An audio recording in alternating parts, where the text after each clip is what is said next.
आज से करीब 14 दिन पहले ईयू और जापान की एक जॉइंट समिट हुई। यूरोपियन कमीशन की जो नेता हैं उन्होंने सीधे तौर पर कह दिया, आप जो प्रेसिडेंट हैं उर्सुला वॉन डेर लेन, उन्होंने सीधे तौर पर कह दिया कि यूरोपियन यूनियन अब एशिया में अपना एक बड़ा रोल देख रही है और इस रोल के लिए वो जापान की तरफ देख रही है। चीन को यह बात पच नहीं रही है। रॉयटर्स के हवाले से इस वक्त एक बड़ी खबर आ रही है, चीन रूस को काउंटर करने के लिए जापान अपनी मिलिट्री कैपेबिलिटी बढ़ाएगा। अपने डिफेंस बजट में काफी इजाफा करने वाला है जापान। डिफेंस बजट पर $60 बिलियन खर्च करेगा जापान। यानी जापान अब सुपर अलर्ट मोड में आ गया है। खबर यह है, इस वक्त की सबसे बड़ी खबर कि जापान अपनी डिफेंस कैपेबिलिटीज को बढ़ाने जा रहा है। चीन और रूस दोनों को काउंटर करने के लिए जापान न सिर्फ अपना बजट बढ़ाएगा बल्कि अपनी जो प्रोक्योरमेंट्स हैं उनको भी बढ़ाएगा।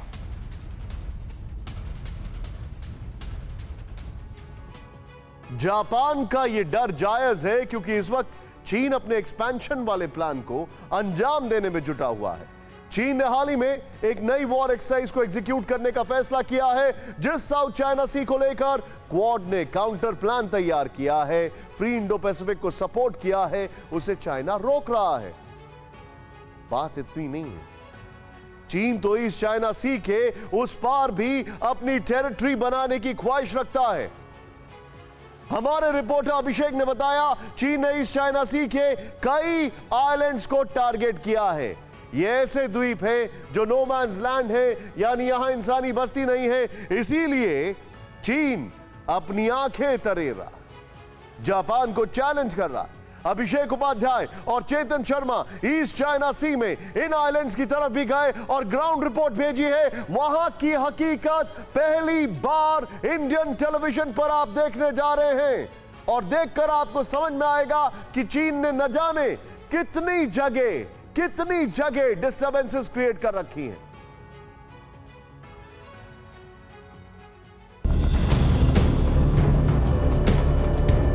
हमारे रिपोर्टर अभिषेक उपाध्याय और camera person Chetan Sharma Japan के ओकिनावा से ईस्ट चाइना सी की तरफ चले थे। पानी शांत था, लेकिन इसी पानी में ड्रैगन की लाल साजिशों का सैलाब उमड़ रहा था। अभिषेक जब ईस्ट चाइना सी में आगे की तरफ बढ़े तो TV9 भारतवर्ष के कैमरे में कुछ द्वीप भी दिखाई दिए।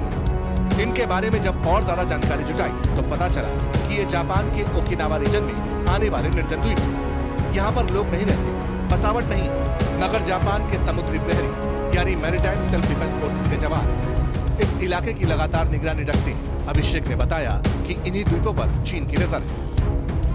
इस पूरे ईस्ट चाइना सी में देखिए हमको द्वीप दिखाई पड़ रहे हैं। इस तरह के अलग अलग आइलैंड जगह पर हैं। इसमें जैसे ये निर्जन है, कई सारे निर्जन हैं इस ईस्ट चाइना सी और इसके नीचे साउथ चाइना सी में चीन ऐसे ही जो निर्जन द्वीप हैं उनको मिलिट्राइज कर रहा है और इसके साथ में उसने आर्टिफिशियल आइलैंड भी बनाए हैं। और ये एक बड़ी चुनौती है मरीन कोर के लिए। यहाँ पर इस ईस्ट चाइना सी में मरीन कोर और जो सेल्फ डिफेंस मैरीटाइम फोर्स है जापान की, उनकी वो अपनी जॉइंट एक्सरसाइज लगातार कर रहे हैं और उनके सामने ये जो द्वीप हैं बड़ी चुनौती है, क्योंकि ये जो रास्ता सिंकाको आइलैंड की ओर जा रहा है, ओकिनावा पीछे हम देखिए, हम आपको यहाँ से हम कई सारे द्वीप नजर आएंगे, आपको एक तरफ से देख सकते हैं।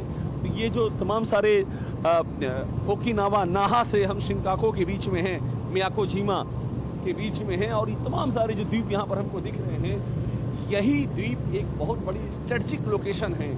और ये स्ट्रेटेजिक लोकेशन में शिंकाको आइलैंड जो 2012 में जिसे कि जापान ने नेशनलाइज कर लिया था, वो ईस्ट चाइना सी में जापान की बहुत बड़ी ताकत है।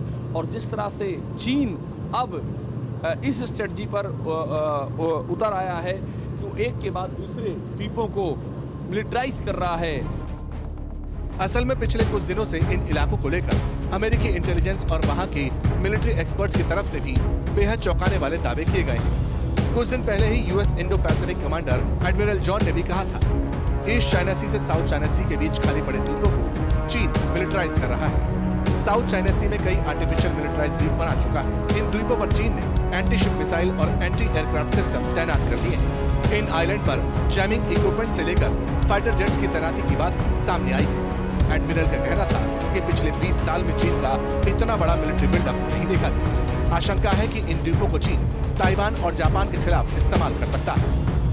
अब देखिए हमारा जहाज यहाँ से टर्न कर रहा है और यही पूरा रास्ता शिंकागो के आगे ताइवान की ओर जाता है। 600 किलोमीटर का फासला है शिंकागो और ताइवान के बीच में। और देखिए हमको फिर से यहाँ पर एक द्वीप दिखाई पड़ेगा। चेतन धीरे से कोशिश की, बहुत ही तेज़ हवाएं हैं, बहुत ही तेज़ रफ्तार है। मेरे कैमरामैन के लिए बहुत बड़ा चैलेंज है इस समय कैमरा मूव कर सकना, फिर भी वो कोशिश कर रहे हैं। और आप देखिए एक और हमको कैमरे की नज़र से ये एकदम किनारे की ओर द्वीप दिखाई पड़ रहा है। इस तरह से हमको एक पूरी श्रृंखला दिखाई पड़ रही है, एक के बाद दूसरे द्वीपों की, जो कि निर्जन पड़े हुए हैं। और चीन की ऐसे ही द्वीपों पर निगाह है। ईस्ट चाइना सी से लेकर के साउथ चाइना सी तक चीन का ये खतरनाक चक्रव्यूह जारी है और ये अपने आप में इस पूरे इंडो पैसिफिक रीजन की सुरक्षा के लिए बहुत बड़ा खतरा बन चुका है।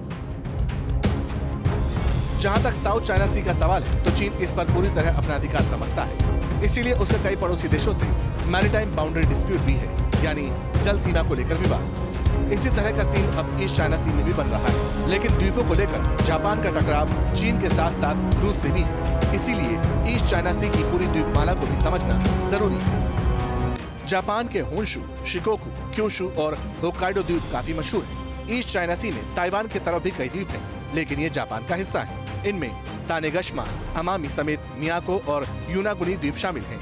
लेकिन विवाद कुछ निर्जन द्वीपों को लेकर भी है।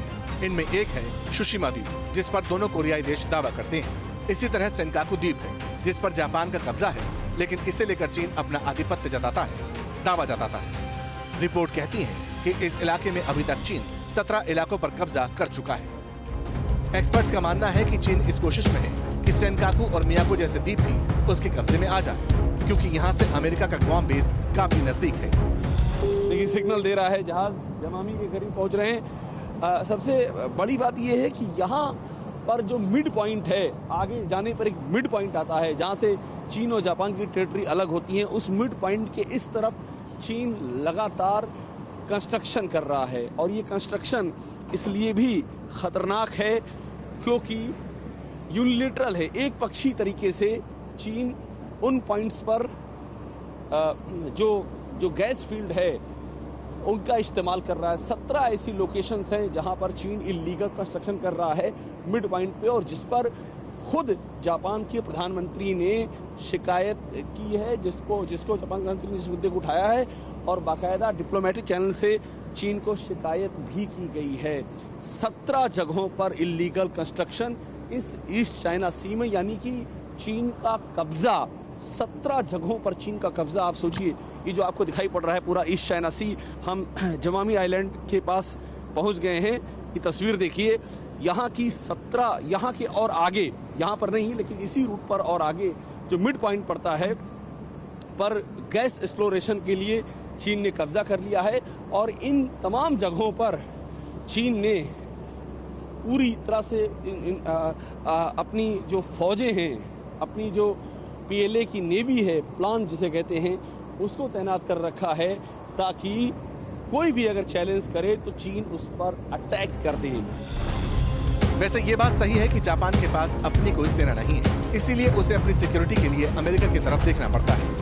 यही वजह है कि अमेरिका के जंगी बेड़े भी जापान के पास हमेशा मौजूद रहते हैं। जहां तक ईस्ट चाइना सी की बात है तो चीन को रोकने के लिए यूएस की मरीन कोर और जापान की ग्राउंड सेल्फ डिफेंस फोर्सेस का जॉइंट ऑपरेशन जारी रहता है। अमेरिका की फौजें हैं, उनका ओकिनावा में कंसंट्रेशन सबसे ज़्यादा है।